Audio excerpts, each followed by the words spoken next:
Have you ever met someone and within days it feels like they've somehow taken up way too much space in your mind? You replay conversations, you wonder if they're thinking about you, you imagine where things could go. And then you catch yourself thinking, why am I already this attached? For the longest time, I thought I knew the answer. Now, I'm not so sure. I think we've accidentally started treating attachment and love like they're the same thing. But I don't think they are.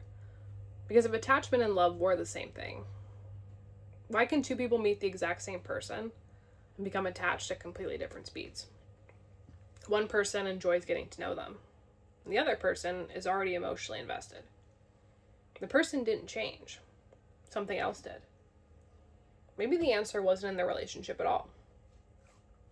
That observation completely changed the way I started thinking about attachment. I remember asking myself the same question over and over again. Why am I giving this person so much power over my emotional state? At first, I thought it was just something that happened in dating.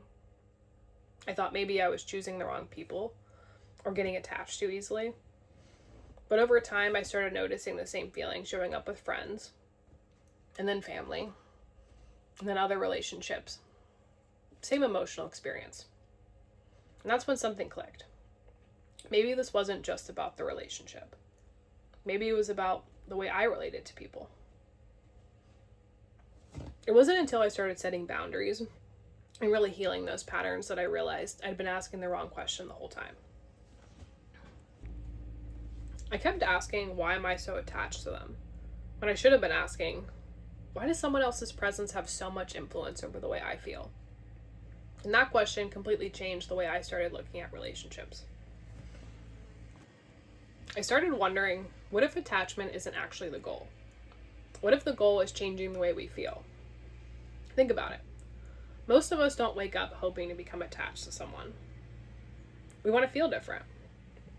Sometimes we're lonely. Sometimes we're bored.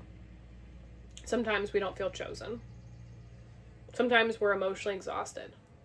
And sometimes we're carrying something that we don't even have the words for yet.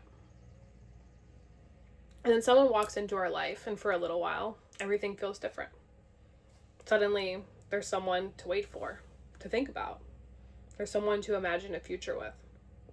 Someone who temporarily changes the emotional landscape inside of you. And that's why sometimes I think attachment can function almost like an emotional drug. Not because it isn't real, not because it's fake, but because it temporarily changes your state. It gives your mind somewhere else to live for a while. The problem is, temporary relief and lasting healing aren't the same thing. Which is why attachment can feel convincing in the beginning and so painful when it disappears. Building this framework forced me to stop looking at the relationship first and start looking at the person experiencing it. Because when someone tells me I'm attached, my first question isn't, who are you attached to? It's, what changes inside you when they enter your life? Do you suddenly feel calmer, more certain, more chosen, less lonely?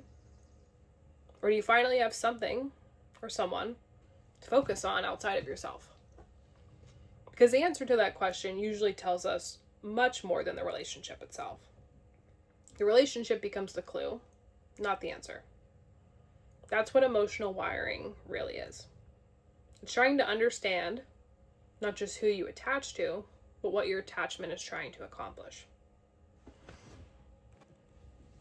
This is where astrology becomes fascinating to me. Not because it tells us where we'll get attached, but because it helps us understand how we'll naturally seek emotional safety. Some people's charts naturally seek emotional closeness.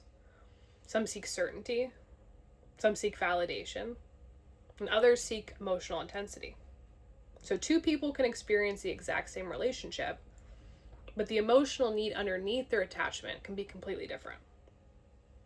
That's the part I find fascinating. Because if we understand what we're reaching for, we finally have the chance to ask ourselves, is another person the only place I know how to find it? The biggest shift for me was realizing attachment and love aren't always asking the same question. Attachment often asks, can this person help me feel different? Love asks, can I be fully myself while building something real with this person? Love doesn't ask you to abandon yourself. It doesn't require you to lose yourself in another person. It doesn't replace it. So, if you find yourself asking, why am I already this attached? Maybe there's another question worth asking instead. Maybe it's, what is this attachment trying to soothe? Because that question has the power to change everything. If you're here because you're trying to understand yourself, you're in the right place. I make videos about relationships, astrology, and the patterns that shape both. And if you want to go even deeper, I also create personalized astrology readings that help people understand their own relationship patterns in their birth chart.